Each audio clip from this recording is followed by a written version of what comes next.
everybody, welcome to episode 1 of the Tristram Live podcast. We're going to be talking about Diablo, basically. That's all this podcast is about. So, first of all, I'm going to start off talking a little bit about myself, and then, well, first of all, I'm Zulu, and I am here with my lovely co-host, Mcgabe. Hello. So, I'm going to start. I'm mainly an MMO player. Been doing it for a really long time. I played World of Warcraft for 7.5 years, but sadly I was not a Diablo player until recently, so I'm a little late on the bandwagon, and got mostly Mcgabe to thank for that. So, but I'm mainly hoping to translate my experience playing MMOs into Diablo. I'm totally obsessed with it now. I can't stay off the skill calculators from the forums, so I guess that's all I got to say about myself. Mcgabe, you want to say a little bit? First of all, you're welcome that I introduced you to this amazing game. About me, I don't know. I played WoW. We played WoW together for a while. I played WoW for I forgot to mention that. 7 years? Yeah. I think it was 7 years that I've been playing. Anyway, Diablo 2 is like the best game ever. So I've been waiting for Diablo 3 ever since that trailer back in 2008.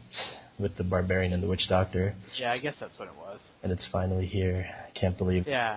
So, I remember seeing that and thinking it looked really damn cool, but then not really knowing how awesome it was going to be because I had never played. I was like, well, that looks neat. I'll probably try that. But well, I think, that was before we met, because we met in 2011 online playing WoW. Yep. So. Early Cataclysm. Yep, early Cata doing that weird BS rating stuff, but none of that. So yeah, wow. Things we're mainly going to be talking about in the podcast, we're going to be talking about strategy and just key things going on, like if there's big discussions going on in the forums, like either the official forums or big sites like Diablo Fans, and there are probably a few others that I'm forgetting, but we're mainly going to be trying to keep track of what everybody's talking about, what's important to the community, and then also talking about Inferno difficulty, that higher stuff that's going to be really difficult. The main focus. Yeah, and that's where Mcgabe and I we're gonna be spending most of our time. We're gonna be dying most of our time, I think. Hopefully we're not. Yeah, that's what they told us anyway, right? That's what I hope. They promised us, so I expect to spend a bunch of time staring at the screen, at the "You have died" screen. You have died. Yeah. Exactly. I don't think I've only seen it once in the beta, and it was because I was doing. Yeah, I'll talk about my hardcore experience later. Anyway, cough, cough. So, the frequency of the podcast, we're going to be trying to do it once a week, but in the beginning it may not be quite that often. But after release, we're really hoping to ramp it up and have one out probably every Monday, since weekends are probably the best time for us to be recording, I think. So, anyways, that's a bit about us. So mainly what we're going to be talking about on the show today is going to be our impressions of the beta, open beta weekend, oh my god, all that sort of stuff. Everybody's freaking out. We're going to be talking about everything that we have time to cover, basically. We're going to be going for about an hour. I think that's going to be our average length of podcast, unless we get feedback from people that want it to be shorter. Then we're going to be talking about how we feel about the difficulty, and then how each class looks and feels at level 10 and how we feel about it. Okay. Go ahead. No, just to say pretty much just geeky so then we're going to talk beta, basically. Yeah, exactly, because I was in the closed beta and Mcgabe was not. I was not. So you see it. It's so fair. They announced it on Monday, and then he was just like foaming at the mouth for the entire week. I was, dude. It's like the selection process is so fair too. Like, you never played Diablo 2, so of course you get in the closed beta. Yeah, I don't know. Maybe it was because I had an actual WoW count. Ever since 2008. Yeah, exactly. But that's okay. So, and then we're gonna talk about what we're planning on playing and why, how we feel about the classes that we've played and why we don't really like them.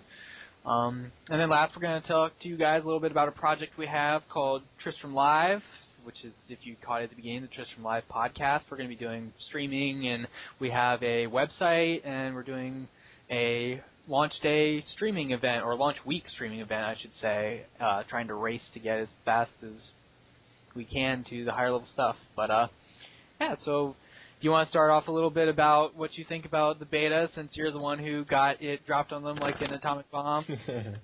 Sure. It's amazing. I love it. It's everything that it was cut out to be. Like, because I've been going on forum information, like whatever I could read on the forums was what I would believe. And the forums are like people just crying about everything. It's like, oh my god, it's too easy. Oh my god, it's too hard. Oh my god, Arcane Enchanted. So it's like I was kind of afraid. And a lot of people were saying this isn't Diablo. This doesn't feel like Diablo. So I was like, maybe it doesn't. I don't know. I mean, the game could have been good, but if it didn't feel like Diablo, it wouldn't have been just right. You know, but it totally feels like Diablo. It's like, it is Diablo. There's just no discussion. It's not too cartoony. It's not too bright. It's just, it's awesome. I think they definitely hit it with, like, the darkness feeling. Definitely it feels pretty ominous most of the time. You know, there's nothing that's scary, really. Yeah. I haven't encountered anything not particularly like that's scary. So I don't really think that's what they're going for. Yeah, it's not particularly scary, but it's like, it's unsettling. Like, there's one place in the cathedral with the body impaled on the wall and the other body just with the axe. Yeah. That one, you know, that's like the essence of Diablo, and that's throughout. Like, it's not the only thing. There's like an event too where there's like a bunch of corpses like just lying around, and you get close to it, and they just start to like dissolve and form an unburied, like in the middle of them. That's, you know, that's not. Yeah. I beg to differ that that's childish or cartoony. You know. Yeah. So. Yeah, that's kind of creepy. I mean, there's definitely the blood and guts everywhere. I've seen that pretty regularly, but. Yeah. But yeah, no, it's having not played anything, I came into it with like an open mind, and I was instantly like, "This is so damn good. cool. Yeah, exactly. This is so cool." And it's funny because it doesn't. I come lately, since I haven't really been playing MMOs too much lately. I've been playing a lot of Dota 2, and so it's interesting to log into this game and be like, "Wow, this is controls kind of like Dota, but." It's way more intense. Way more fast-paced and just cool. But yeah, like I think you're one of the best people to talk about this because you came in unbiased. Like you had no past experience with Diablo because people came into the beta thinking of the full version of Diablo 2. So it's like, oh, the beta has no item affixes, the beta has no like boss affixes, the beta has no this and no that. And it's like you're comparing the first 13 levels of the new game to the entire length of all the difficulties of Diablo 2. You know, so it's not a fair comparison, like, to be biased like that. And so you're just fresh. So if you like it, that means... I'm so fresh. The fresh prince. Do the Dougie. Fresh prince. So it's like, it's good, you know. Yeah, it's cool because... a lot of people, there are a lot of people complaining. I just think people complain about games way too much in general, so we won't talk about that. But it's sort of like, I think the game is enjoyable, whether or not it's as close to a direct port of the old one as people would have liked. Then people would have bitched about it being like too much like the old one, so I don't know. There's always those people, like, if it's too close to the other one, they're going to bitch about it. If it's too far from the other one, they're going to bitch about it. So, you know, it's a good... Other than JondaaaAAR, what are we going... What else is there? I guess because people have been talking about a lot about the Real Money Auction House, and I have not messed with it at all. I don't even know if it's up in this build. It is. You get currently. I think it is. You get you're supposed to get 50. I'm so forum illiterate. Yeah, I actually don't know if it's up in build 18 to be honest, but basically they gave you beta bucks and you could spend them as if you were spending your Battle.net balance. But I don't know, I'm not too interested in the Real Money Auction House because, I mean, to me, I'm indifferent to it. I'm not really intending to use it. You know, I'd rather just keep it to gold, in-game currency. I'm not going to mess with it too much. Unless I like the game and then want to sell it. But I'm probably not going to buy anything. Yeah, I don't see myself buying anything. I could see myself selling stuff. But I've always had an issue thinking about spending money on stuff that I'm going to use in a game. Mm-hmm. I'd rather go get it and spend a couple hours than spend $50 on a yellow Sith of God killing. You know, I could probably get a comparable item in game without spending my Kool-Aid money or whatever. Yeah, just the thing about Diablo that's going to make this auction house work is that you may never see a drop, literally. Like, some items, like the very, very best ones, are just so rare that you may not see them. Like, the example is like a Stone of Jordan in Diablo 2, which, because of duping, became, like, the running currency. So basically, duping just killed the best item in the game, like the most rare item in the game. So, you know, that's a thing. Duping is duplicating, right? Yeah. Is that a hack? Yeah, it was a hack. I'm not familiar with it. It was a hack in Diablo 2. It's just people would make, like, they would have bots and make a bunch of accounts and a bunch of characters. And they just mule stuff around, and there was, like, a script you could use to duplicate items. And then, like, the Stone of Jordan was the best item ever, so people just duped that. And instead of gold to pay for, like, you know, items and stuff that you traded, it would be SOJs. But yeah, it's just the nature of loot in Diablo, since it's all random and stuff. You know, maybe you're not going to get the best item ever. You can farm it your whole life and you're not going to get it, when you could just go to the auction house and buy it for $10. You know, so that's going to be. And some people could see value in that, I'm sure. Of course. But for me, as a game player, I'd rather just play the game and get what I get. Play the game. I'm not going to care about, I need the best loot, even if I have to, like, pay real money for it. I just play the game. I think we just play the game. We think similar. Yeah. Point. So what are your thoughts on the UI then, since that's another big community issue, is they think the UI is dumb or dumbed down or whatever? The UI is everything, basically. Everything that's bad is the UI. But I don't know. Having played now, because I would see it in videos, and I would be like, oh, you know, it looks kind of clunky, it looks kind of big. But having played, I can't say that it bothers me too much. I mean, it's troublesome if you're looking for a specific spell. I can imagine, like, when it's full, when we have all our spells, that it's going to be kind of weird when you're switching around your bar or something, that you're going to just have to scroll through everything to find one spell, you know, because they're not categorized in an intuitive way. They're categorized, like, sort of in arbitrary groups, basically. But right now, I can't see anything too wrong with it. So yeah, I mean, like I said, having not played the other ones, I think I've always been kind of a fan of, like, there are the people out there that want, like, the minimalist. They want, like, as close to nothing on their screen as possible. And I don't like that as much. I like being able to see what's going on, so I don't mind the size at all. Like, I don't think it dominates the screen in any way. Yeah. Like, you can see around it.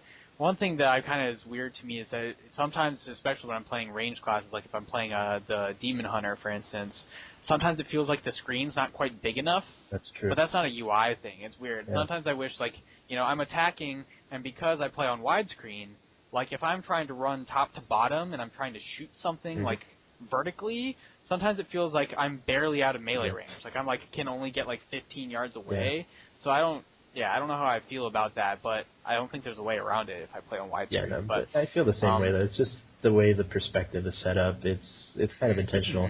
I think it really gets to me when, like, I'm playing, like, if we're playing your melee and I'm ranged, like, you're going to get there before me because you're usually running ahead of me.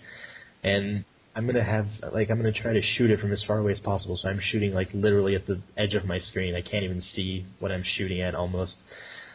So yeah, I know what you're talking about with that. It's interesting because there aren't really ranges on spells. It kind of shoots. Yeah, it's just like, and so it's kind of like, it's weird not having that barrier because in an MMO, you can only get so far away. Exactly, you have to be there. And so then, like, yeah, you get this idea of your, like, the end of whatever. And in this game, it's kind of like, well, it's still shooting, so yeah, you're just restricted by the end of the screen. I'll just shoot that way. Yeah, exactly.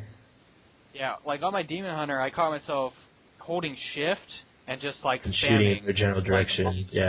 Like, because that way I can shoot without having to click on stuff and it still does damage. So I was just shooting and clicking off, like, on the edge of my screen. Yeah, I wonder how much that sort of stuff will get used. Yeah, that's really, I was going to say, that's really, like, the right way to play. Lock down the shift key on your Demon Hunter and just, like, never let go of it. That's actually the right way to play a range class, because you can just sit there and just toss stuff in their general direction if you can't actually click on a mob.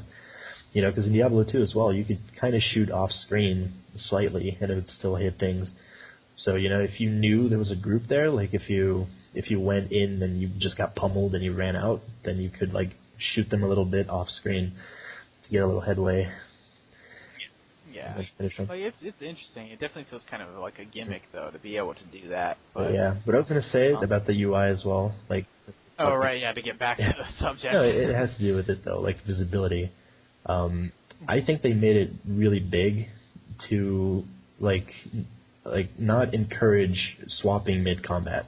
Because the cooldown now is 5 seconds on swapping. They made it 30, they made you swap at the altar thing, and now they just bumped it down to 5. They bumped it down to 15, and then they bumped it down to 5, because people were just, oh, I want to switch skills, I want to use them right now.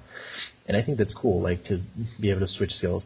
So I think part of why they made it really huge was that, you know, you'd be, like, it would be bothersome for you to open that freaking huge screen and not see what's going on while you switch skills. If you want to do it, like, mid-boss fight, you know? So that's... Right, because they don't have, like, skill bars that you can scroll through. Like, exactly. You can't, like, set up bar 1 and bar 2 and, like, hold control and use your mouse wheel and switch to your second set of skills. Set of like, skills. You have to click through that whole damn thing. Exactly. So it's like, I think that's part of why they made it so big, just so people wouldn't do that. Because a 5-second cooldown is not that big if you think about it. Like, you could potentially change a skill mid-combat. Like in a box. Dude, do you have a cat? Because that just heard like a really weird squeaking noise. I don't know what it was. It might have been my chair, because I just said that. It's just like, or something. I was like, what is that? Anyway, sorry, keep going. I forgot what I was saying. People are going to hear that. I was thinking randomly for a second, like, should I edit that out? No, I'll bring it up. Because it just was like, what the fuck is that? My chair. Okay, so yeah, on switching skills, I am of the opinion that I think short cooldown is fine. I think 5 seconds, you know, whatever. You know, in the grand scheme of things, 5 seconds, you might as well make it 0. Yeah. But I would only say you can make it 0. To get to the main point that I'm trying to make is that I don't think you should be able to switch skills in combat. Yeah. I think that your skills should be a tactical choice that you make going into a situation. So, for instance, if you're about to go fight the Skeleton King, and you're like, okay, well, I'm going to need at least one AoE damage skill to be able to deal with the skeletons that he spawns. So on my Barbarian, I'm going to go Frenzy for a single target damage, but then I'm going to go Rend so that I can do a lot of AoE bleed damage and kill the ads pretty quickly. You know, that's a choice. Instead of being like, well, I'm going to switch to Cleave with the Explosion rune so that I can kill the ads, and then I'm going to switch right back to Frenzy when he comes back out. I think that's kind of dumb. Me too. And I think it kind of defeats the point of really thinking out a skill build. Yeah, it's just way too much min-maxing, and they know there are people out there that are going to do that, you know, because it gives them a little edge. But I was going to say something I forgot. Combat, right, that's what I was going to say. The thing is, though, that you brought up, like, skills not being switchable in combat. The thing is, in Diablo, there's no in-combat and out-of-combat status, basically. So they were talking about that once. Like, people brought that up on the forums. They were like, just make it unswitchable in combat. And they were like, yeah, that's all, you know, that's all well and good, but there's no in-combat status, so we'd have to go through and implement, like, an in-combat, out-of-combat system. Wow, yeah, that would be really insane. So that's, like... I didn't even think of that. The easiest way out is to just put a little cooldown on it and call it a day. You know, otherwise it's like implementing something. I mean, even in WoW to this day, it doesn't really work that well. It's like you've been out of combat for 20 seconds and it still shows you in combat when you're trying to drink. So it would be clunky, especially in Diablo, because you never know if you're in combat. You know, maybe you hit a group of zombies and you had one stray zombie that was... that ran away, He was part of the act, but he never came to you to hit you, so you're still in combat because of some random skeleton. You know? Yeah, that's true. That's a good point. I guess that then, because I think you shouldn't be able to just do it on the fly, I would be okay with 10 seconds. Yeah, I'd be okay with 15. 15 feels a little long, but maybe 15 would be fine too. 10 or 15 I think would be okay. And that would really discourage people from doing it, like especially on the high difficulties. Like 10 seconds is probably going to be long enough. If you're like opening up that gigantic rune selection screen, you're not going to be able to see a damn thing on a boss fight for like 15 seconds. And that's a lot. And then even once, because you got to think about how long it takes you to open it, pick the new skill, pick the new rune, and then it's another 15 seconds after that. Like that would make it impossible. Yeah, it would. And I think that's kind of what needs to happen, but. we'll see what they decide. I think they're going to leave it at 5 Yeah. and just assume that the gigantic screen is going to be enough to deter people, but Yeah. I don't know. Yep. The addition of elective mode is amazing. Yes, selective mode needed to be regular mode, I think. I don't think... I'm not going to say it's not necessary, because maybe people have never played this type of game and they just have no idea what they're supposed to do, but... I don't know. Like, for anyone who's played any type of RPG with, like, a skill bar and skill selection, you kind of know how to find your way around it. So, like, elective mode is great. Yeah. The strange thing is, though, that most of the builds I've been experimenting with, they feel best when you have one of each. Exactly, that's what I was going to say. So it's kind of funny where it's like, they almost did it on purpose, where they want you to pick one of each, and now they just made it so that you don't have to. So it's like makes room for some really wonky builds. But I've tried messing around with some builds on the skill calculator, and most of them don't make sense. Like, maybe the Monk is the only one that I feel like I could get away with. And I don't mess with the Witch Doctor. But, it's strange. I guess more power to them, then, because they organize it so well that, willingly or not, you're actually going to end up taking one of each, as in non-elective mode. Like, just going to end up doing what they wanted you to do all along. It's a conspiracy. Big Brother Blizzard is looking at your room. Flash tinfoil hat. .jpg. Anyways, the runes feel good, though, as themselves. I think that it's cool that they're not an item. You have to have them in your inventory. The UI is fat and easy to navigate. And you, mouse over them, and it says what it does. And when you mouse over your skill on the bar after you pick it, it tells you what rune you have selected and stuff. So it's pretty neat. And I like how they're all, just displayed for you on the skill. It's like, here, you're going to get these 5 choices. I can imagine, when we have every skill and every rune, how fun it's going to be to just sit down and be like, okay, just pick a skill, read all 5 runes. Pick another skill, read all 5 runes. Just be like, what the fuck am I going to do with my build? Super... you can get really in-depth with it, especially when, if you have 2 ones that synergize, And I'm a total sucker for that. We are total suckers for that. Yeah, I spend all day on the damn skill calculator. I can't suck myself away from it. But runes are good. I like the UI. I don't think it's too big. Yeah, I like it. I don't think it's a nuisance like people say. You're playing widescreen, but...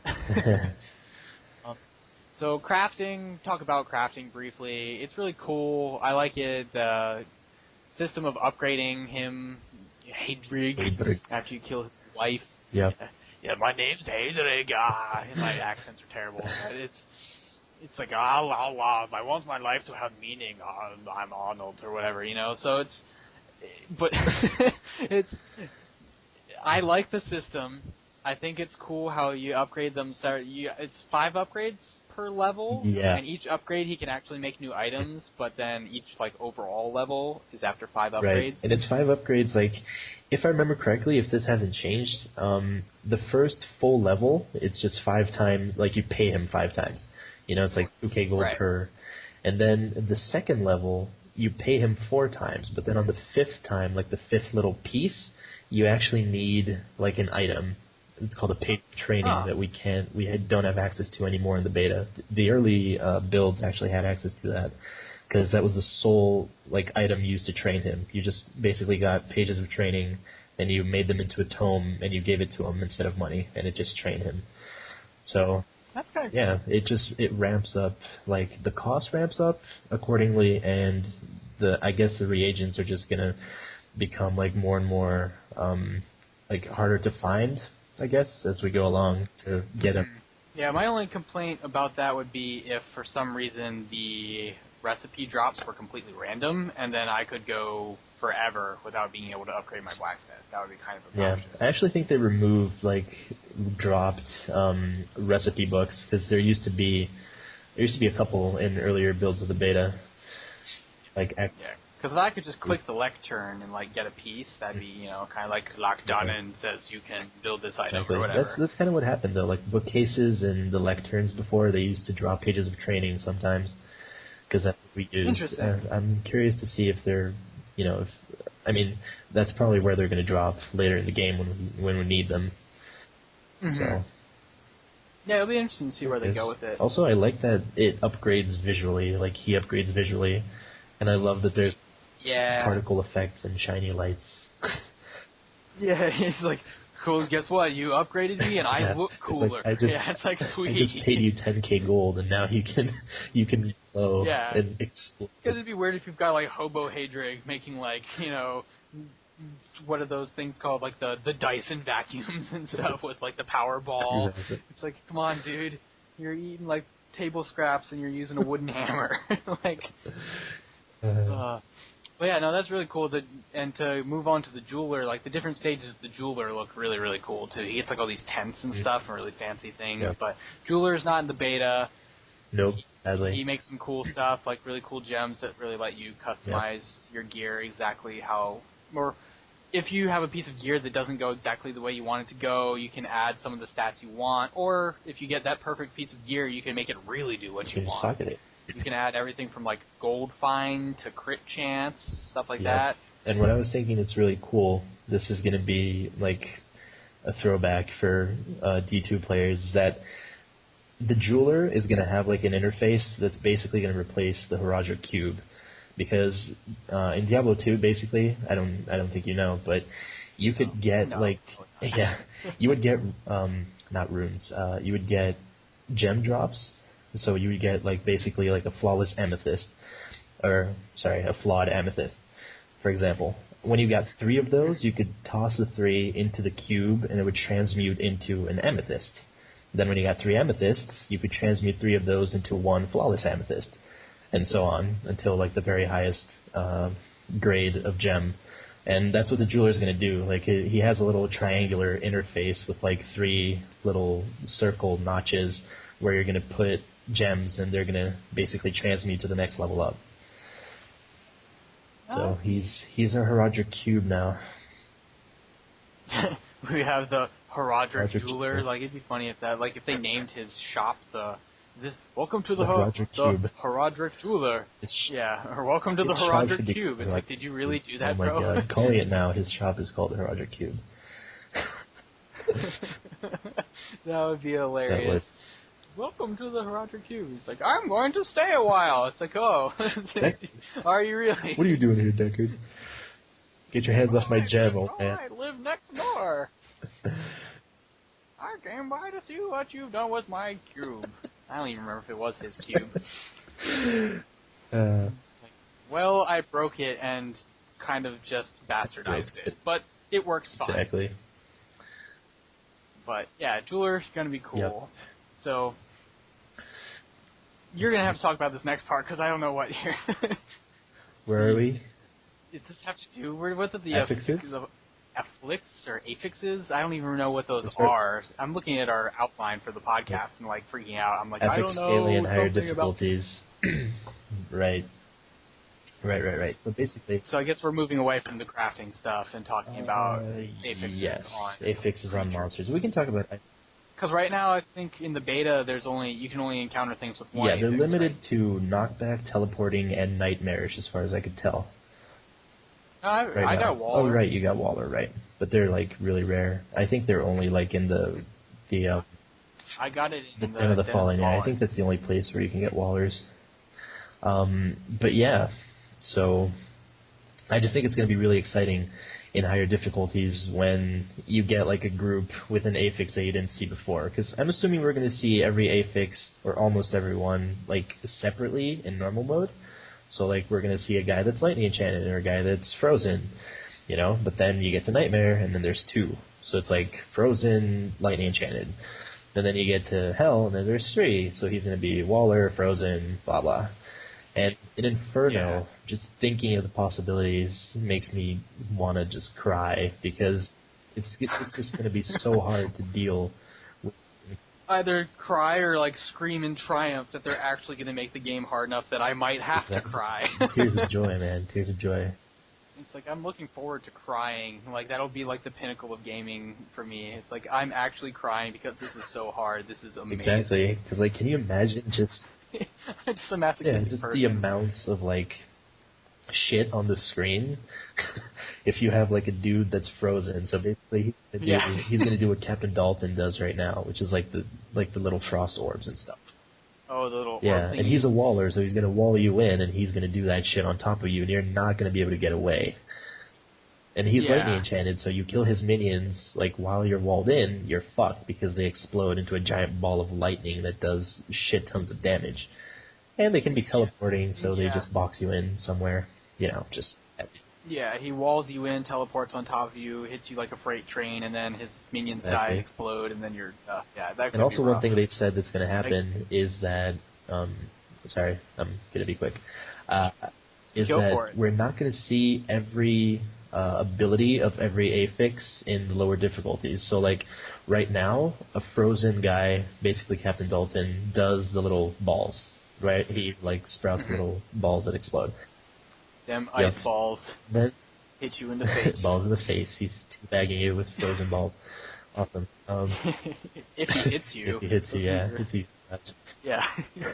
I just got an image of Dalton like jumping all over the screen trying to put his balls on your head. I'm retarded. But yeah, like so in normal mode you only see that. But then in the later modes, the same frozen affix person, like monster, is gonna do different things. So at one point we're going to be like, what the fuck? I've never seen this ability before. And it's still going to be a frozen monster. It's not going to be a different affix. He's just going to have more abilities. At least that's what they said. That's what we've been promised all along ever since like BlizzCon. They've said monsters are not going to expose their full potential in the earlier difficulties. So you're not going to see things. There's like attacks and affixes that we're not going to see until like hell. So that's a very, very exciting prospect right there. I agree with that. I'm excited to see the different affixes. Affixes? Affixes? Yeah. I have no idea. I don't know, man. Afflictions. I don't know. AIDS. We've got AIDS, herpes, diabetes, and heart disease, and it's going to own you. Type 1. Oh, Type 1. He was born with diabetes, man. This zombie's got it opposite of made. True. But yeah, no, that should be really interesting. And overall, moving on, I guess, to how we feel about the difficulty of the beta. I have not had any issues as long as I'm wearing equipment. Like, none at all. Like, I came close to dying once because I let myself get surrounded, but then I popped a potion.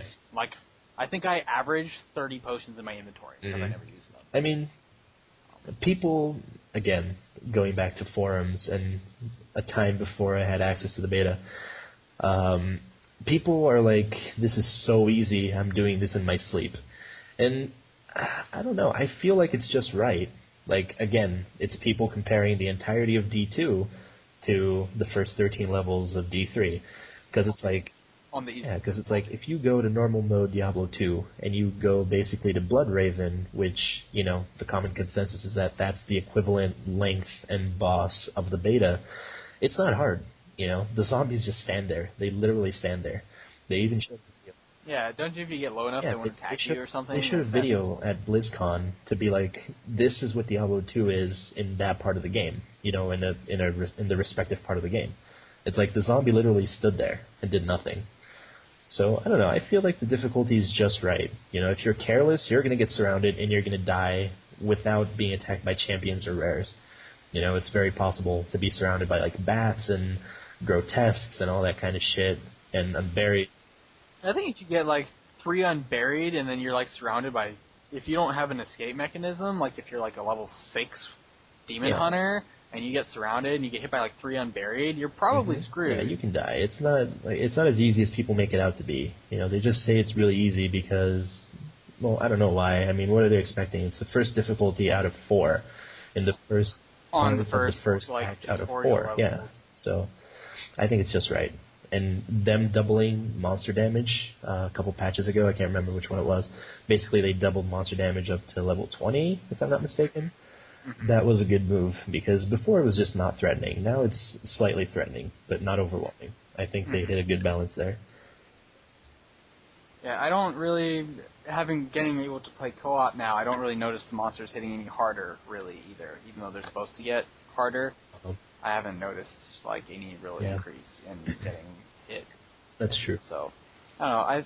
I think that this is assuming that they'll be smart and they'll make it, it won't be like I can just, take my forehead and bash it against my left mouse click button and beat the whole game. I think that it'll probably get a little bit harder once we get past the Skeleton King, because this is definitely the tutorial area where they're getting, at the end of the beta, you've barely had a Hadrig for half an hour. Right. Yep. If you play it front to back and you don't stop, then you only get access to the blacksmith like 35 minutes before you beat the Skeleton King and you're done. And the other thing is, like, something that people always forget is that on your first run through of the beta, when you don't have any extra equipment or anything, you're going to kill the Skeleton King at level 9. He takes forever to die because, like, you have a shitty weapon. Unless you got really lucky off of a drop, your weapon's shitty, your armor's shitty, so he he wrecks you with that hurricane, like that whirlwind attack, if you stand. Yeah, if you don't get out, he does half your health. He does half your health in like the first swing, and then he does a little more. Like, I think the subsequent swings actually do less. But he wrecks you, and you take a while to kill him. Like, you have to just chip away at his health the first time, always like scrambling for health orbs and stuff. So it's not like it's not like you can just walk in and you're going to kill him. It's not easy in like a mechanical sense, I guess is what I'm trying to say. Like, it's not easy as in you just stand there and I stand in one place, press cleave till it dies. You can't really do that realistically on your first playthrough. You actually have to dodge. And you're like level 9. You have to know how to do it. So I don't know. I think it feels right. I like. Yeah, I think it's going to get harder. But so, opinion. How do you feel about the classes, now that we've talked a little bit, I was about to talk a little bit about how the Barbarian feels on the Skeleton King, and how he's a little bit more difficult, but how do you feel about each class that you've played so far, and how it feels, because I know that you had some opinions on the Witch Doctor, so I wanted to let you I had several. Okay, so I'll try and keep it brief for each class, because otherwise I'm just going to talk until the dawn. But basically, Wizard, I love. Wizard's going to be my first class, definitely. I was waiting on the beta or early release to confirm that the Wizard was going to be my first, because, a Sorceress was my main in Diablo 2. So it's like, it just seems right. And I love the Wizard. He's amazing. He's everything I wanted him to be. You are playing the He? Yes. Because the girl sounds like a cherub character from an anime. She sounds a bit too high-pitched for my taste, and his voice actor is freaking Crispin Freeman, so... Yeah. But yeah. Nah, he definitely is cool. On the contrary, I was not overly enamored with the Wizard, but that's just, I'm not usually a caster player, because I got Ray of Frost, and I was kind of like, well, this is neat, but it doesn't feel that great. Like, I felt like I was... I was shooting a beam, but nothing was happening. Ray of Frost is actually very underwhelming. It was one of my favorite skills, like, on paper. Looking at it at the skill calculator and stuff, I was like, oh my god, I'm definitely going to use this. Then I got to use it, and it's like, it's a beam that stops on the first thing it hits. It doesn't feel, like, meaty, It doesn't feel like it's doing anything. So it's like the bottom of my favorites list now. On the other hand, Arcane Orb... oh my. Yeah, that spell is Arcane Barrage as well. I just love those two. Even though they're basically the same thing and they're interchangeable, I don't fucking care. I just use them both. Well, sometimes you want a swirling blizzard of arcane stuff, and sometimes you want to shoot a galaxy that hits zombies for lots of damage. And I was going to say, like, back when we were talking about elective mode and stuff, that's one thing that I think... if I couldn't opt out of normal mode, that I would hate, because it would make me choose between Arcane Orb and Arcane Barrage. And one is channeled and the other is not, and that's enough of a difference for me to use both of them. Just because they're cool. Yeah. Especially if you rune one where one does more damage or one has Runes a can slow, make completely different. So it's kind of a moot point to make them interchangeable. All right, enough about the Wizard.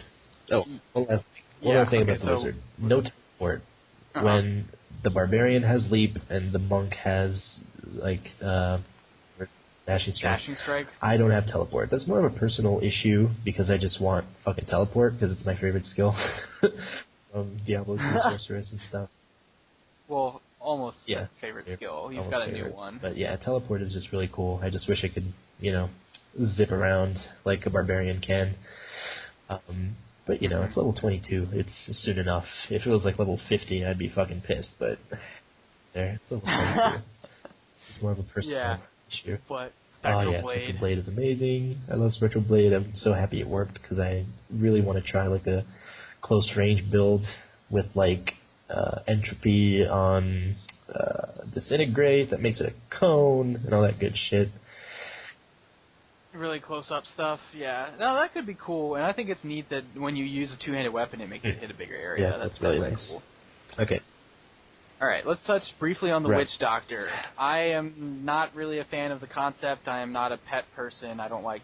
I know you don't have to control them, which makes it a little more appealing, but at the same time, I'm just not really interested in the whole voodoo, crazy stuff kind of guy. It's just not... I haven't even played it in the beta, actually, at all yet. I haven't even played one, so...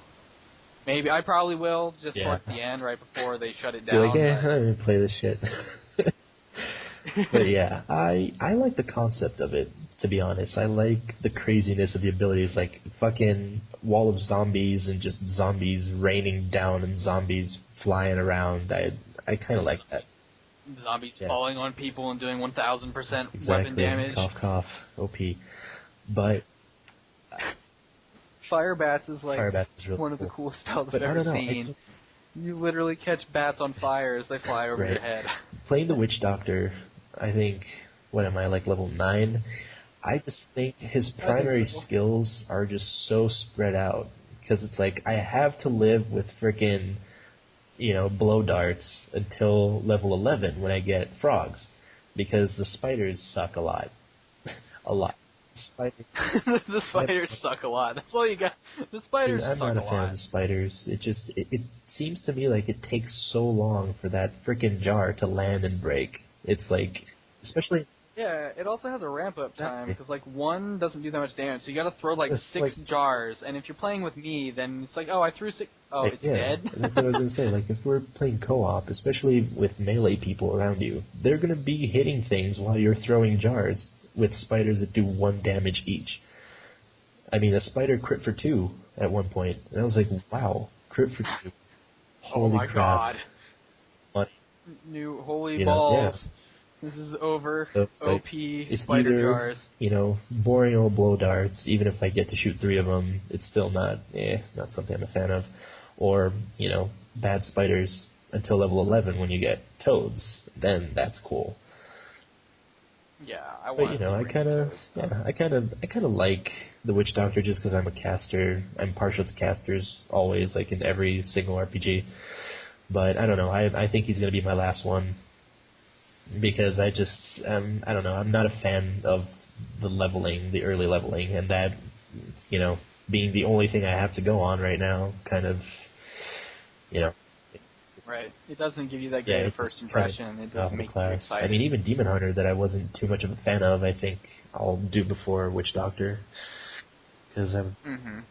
Well, let's move on to Demon Hunter. I actually am a fan. Cool. Having played it up to level 10 or 11, I like the feeling that between traps and that sort of like the tactical gameplay possibilities are going to make it a really fun class to play. That being said, if it gets too easy for them to run away, or if you're playing co-op and they just never get attacked, I think it could feel boring if you don't have to be running around a lot. Because I like the whole evasion, really try hard, not to get hit aspect of it. That's true. That's true, actually. That's something I hadn't thought about. In co-op, you're not really having to scramble, like with caltrops and vaulting and doing, like, evasive shit. So it's like, just sit there and hungry arrow and... I'm gonna sit here and hold down right click on rapid fire and then get bored. Alt tab, hold right click. But yeah, the vaults and caltrops feel good when I'm playing solo. The only issue I have with caltrops is for some reason that the area it covers feels kind of small. So I feel like when I'm playing by myself and creatures run through it, they don't stay in it for very long. And so it's like, okay, they're slowed. Now they're running really fast again. That's true. But I like it. I think it feels cool, and it'll just get more and more complicated if you decide you want to do like a weird grenade build, or fan of knives where you're doing like a kind of mid-range kind of build. I think there's a lot of cool stuff you could do with like evasive fire and leave fire on the ground behind you as you bolt away. There's a lot of neat stuff that I think one of the coolest things that's going to happen with the Demon Hunter are runes on Chakram, because each rune on Chakram like modifies the trajectory. Yeah, so it's like it's just going to shoot out in a completely different way, aside from whatever different effects it gets. So that's going to be really exciting to play with. My first choice originally was the Monk. And I am still absolutely cannot decide. I know we said we were going to talk about what we're going to play, but I am so torn. I am so undecided between the Monk and the Barbarian, because each time I play each one, I get just as excited. I'm like, as soon as I'm playing the Barbarian, I'm like, this is awesome. And then I log out and switch to my Monk. I'm like, wait a second, I don't even know. But Monk first, I like the speed. I don't really feel like we get a sense of the whole evasion aspect of it. Like if you don't equip Dashing Strike, you really don't move around that much. Like there's no like sprinting around the battlefield kind of aspect that I get from it. Right. I kind of believe that that's due to like the low level though, because after you get Seven-Sided Strike and like Mantra of Evasion and stuff like that, I think it's going to feel much more, evade-y, avoid damage, zip around really quick style. Because right now it just feels like it basically feels like a Barbarian, except you can charge around a little bit. It's like you get a couple things that let you move around. Like you get the teleport rune on Fist of Thunder, and weird. You get Dashing Strike. It feels so weird. What? Yeah, the rune on Fist of Thunder? Thunder, because it Dashing Strike actually I don't know. It charges you in the direction, but it shows you where you're going. And that one, it's like you don't know if you're still too far or if it's going to port you, and then when it ports you, it's kind of instantaneous. You don't see yourself going there. Yeah. It's kind of funny. I forgot I had the rune equipped, and I thought I was rubber banding. It just really confuses me for some reason. Like, I kind of lose sense of where I am, because sometimes he ports and sometimes he doesn't. It's kind of buggy. Yeah. I don't know. I think he only ports on the first strike, so maybe that's something that has a little bit to do with it. But Monk feels good. I like the Monk. The video, every time I watch it, I feel I want that bell. I want that bell to make a gigantic shockwave, and that's how I feel about it. That being said, Barbarian, I was not considering Barbarian at all until I was on my Monk, and then I was like, you know what, I'm going to try the Barbarian out, because for some reason I was like, oh, okay, I tried Monk, now I'm going to try something else, because that's when I was back trying to test drive everything. And the Barbarian feels great. Your entire screen shakes every time you hit something. Like, he feels so Barbarian-ish. Yeah. Like, you're just destroying stuff. Like, his Cleave rune makes things explode when they die. Like, I feel like I can jump right in the middle, start swinging at everything, and stuff dies. Indeed. Yeah, I played a Barbarian to, level 5 or something. I played him a little bit. And Cleave is amazing. It just, Yeah. It feels so much better. Like, what's the first one called? Like Skull Bash or something? Bash, I'm not a fan of. I mean, I don't know. I'm not a fan of it because it's single target, and I'm not a fan of, single target melee shit in Diablo. Because, there's fucking... I feel that way, too. There's 20 skeletons around you. Yeah, I'm going to pick them off one by one. Derp, derp. I want Deadly Reach. I want Cleave. I don't want Bash. But... your screen just shakes, and it's like shit just flies. When you kill stuff, it flies off screen. It's so good. Ridiculous. And it's literally the most impactful class, because the next most impactful thing that I can think of would be a wizard's arcane orb, for killing tables and stuff. Basically, the amount of debris that flies. The most exciting part of your day, destroying furniture. Debris. Destroying debris? What? Destroying, I don't know. No, destroying furniture and making debris is what you're doing. But it just feels so destructive. Who cares? No one's going to sit here. Exactly. There are skeletons everywhere. It just feels so destructive. Who needs tables? For example, I can't remember what it was, but those little candle thingies that are in the cathedral sometimes, you can hit those and you can break those. Oh, and Yeah. the candles get blown out But like and the stuff little, like that. like the little candle stand thing. I don't know what it's called. Anyway, if you Oh. hit those, Yeah, I yeah, don't if know you what hit you're those with talking about. barbarian, I don't spend as much time destroying as many things as I can. if you hit those as with you the do. barbarian, it just goes flying like so far, and it's like, oh my god, I just made a piece of the wall fly like far. And it's the only one that really does that. Like, the other classes destroy shit, and it flies, like, upward and stuff, and it explodes, but it doesn't quite do as much. Yeah, it doesn't feel like you're as strong. Like, the Barbarian, they did a really good job of making you feel like you're swinging a semi-truck. Pretty much, yeah. Hitting everything with it. It's pretty great. But lastly, I think we were going to talk a little... So, basically, Mcgabe is going to be a mage, and he's super looking forward to the Spectral Knives thing and the Spectral Blade, and I think it's really cool. Just for a second about Spectral Blade, because of the graphic on the spell, I thought that when you used it, it was going to be like a invisible, like, or not like a, it's going to be like a ghost dagger, like flying outward from your body. Like, that's what I thought. Was it was going to be like a sword that you, like, projected. And the fact that it's like this cool slashy thing, like Wolverine from Marvel vs. Capcom 3 style, like, that's... I like that way better. It's just really cool. And the fact that it hits 3 times is actually going to be very good to synergize with a passive that the wizard has that gives him flashes of insight, a buff, basically, every time you use a signature spell. So if each hit counts as a signature spell used, basically, you get 3 buffs from one cast. And at 5, you get, like, a bigger damage spell for an arcane power spender. So I feel like it's probably going to be like Frenzy, where like it's literally going to be each use, probably. But that'd be cool if it did. But I just think that the language is worded in a way that they're like on use. That way people don't get confused. Yep. But yeah, so far I'm completely undecided between Monk and Barbarian. I think it sucks because I think that the coolest part of being a Monk you can't experience in the beta. And so I think it makes it really hard to test drive the Monk. Exactly, and that's why I'm going to call it right now. You're going to go Monk, because I know you like sort of a more supportive role. And it's...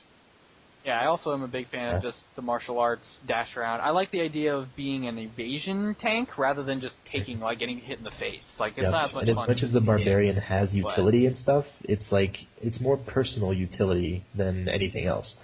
You know, the Monk... Yeah, even then he's lacking sometimes. Other than Leap, like Leap's you all get like shouts and stuff that are really cool later on. But other than that, it's like most of the stuff he does to himself. But the Monk has like the mantras affect your whole party, Inner Sanctuary is something for your whole party. You know, just a bunch of like support skills that I think you're gonna get into. So, calling it now. We'll see. I'm calling it now. Mcgabe predicts Monk. Yes, indeed. For Zulu. And so lastly, I guess, I wanted to talk about whether, which class do you think is going to be played the most? Do you think it's going to be kind of evenly distributed?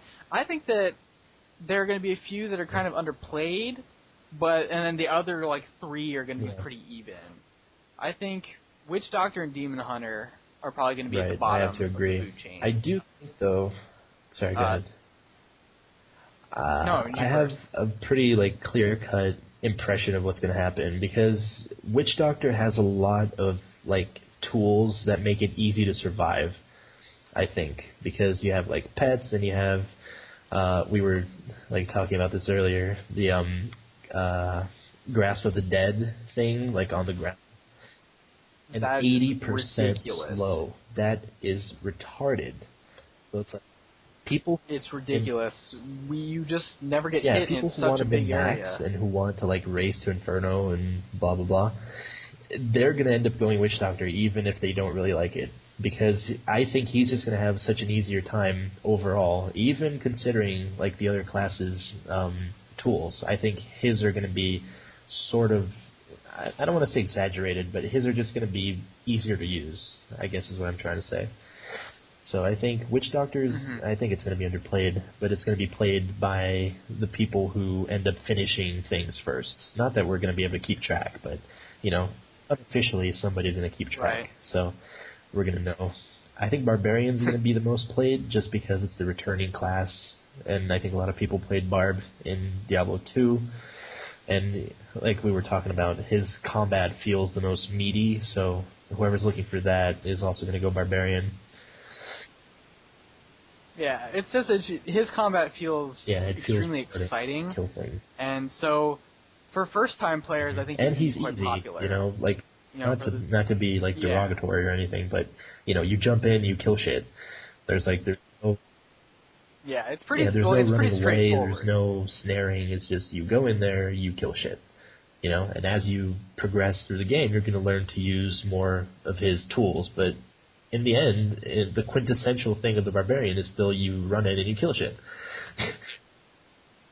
Yeah, right in the middle of everything if you can possibly help it, and hit as many things as you can, which is one of the reasons why it's fun. So yeah. But all right, well, we're getting close to an hour. So were there any other things that you wanted to talk about a little bit, I guess, that we were talking about earlier before we kind of wrap this thing up? I'm trying to remember any of the stuff we were talking about while we were playing I think we pretty much covered everything. Can't really remember anything specific except... Yeah, I think we kind of covered stuff other than the whole naked run thing and how we haven't really done that this weekend yet. I've tried to do a naked run on a Demon Hunter.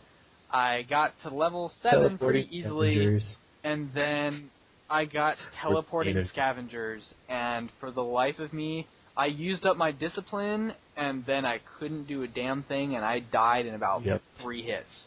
Because they use their leap, and then you caltrops or vault. Caltrops aren't very effective because they run so fast, so I vaulted, and then they used their teleport, so then I vaulted again, and at that point I was basically out of discipline, and so then I got hit using my dinky weapon, couldn't do any damage, Toxic Potion, died.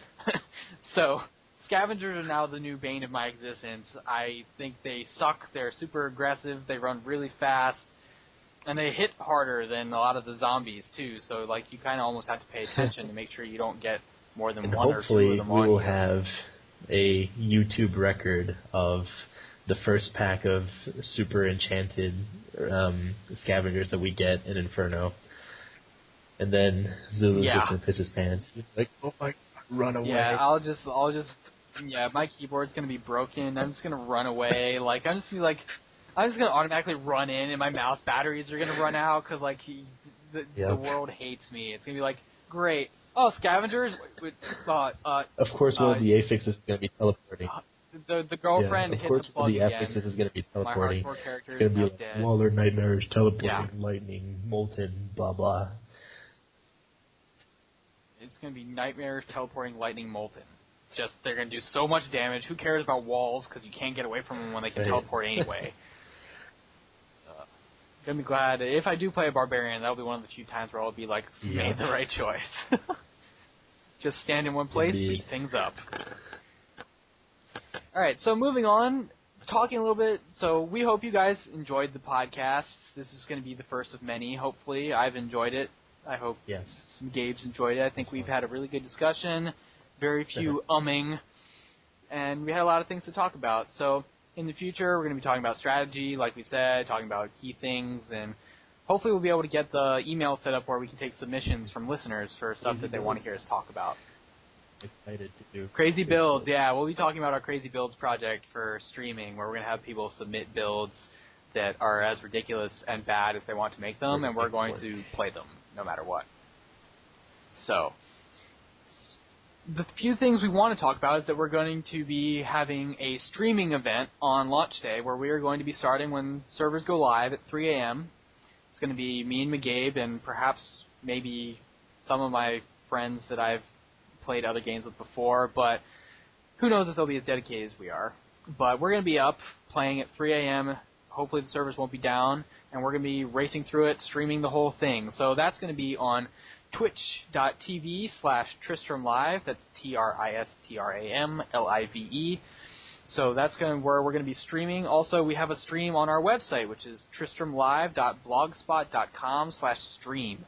So you can watch it at either place. If you're already on the website, you can head over to the stream. It's a little bit bigger of a window because I'm going to be broadcasting in HD. So if you want to see it bigger, you can go there. So, yeah, our website, like I said, is tristramlive.blogspot.com. We're going to be having blogs. There are links at the top to our social media, our streams. Our podcasts are going to be available on YouTube, and that's going to be youtube.com/tristramlive. We're also going to be having them available to view through our website. So it's all going to be one big place that you can stop to consume our stuff. So we hope you guys will stop by the website and check it out. Get in the comments. We'll have some posts between now and launch, especially once the beta goes down between the 1st and the 15th. We're going to try and really get into the forums, get as much information as we can, and publish some stuff that you guys are really going to be interested in talking about. So did you want to say anything? No, or I think you covered everything. Good. All right. So, guys, check us out on tristramlive.blogspot.com. Check out our Facebook, Twitter, Google Plus pages, and we will see you in the comments. Thank you so much for listening. And again, this is Tristram Live Diablo 3 podcast. See you guys next week.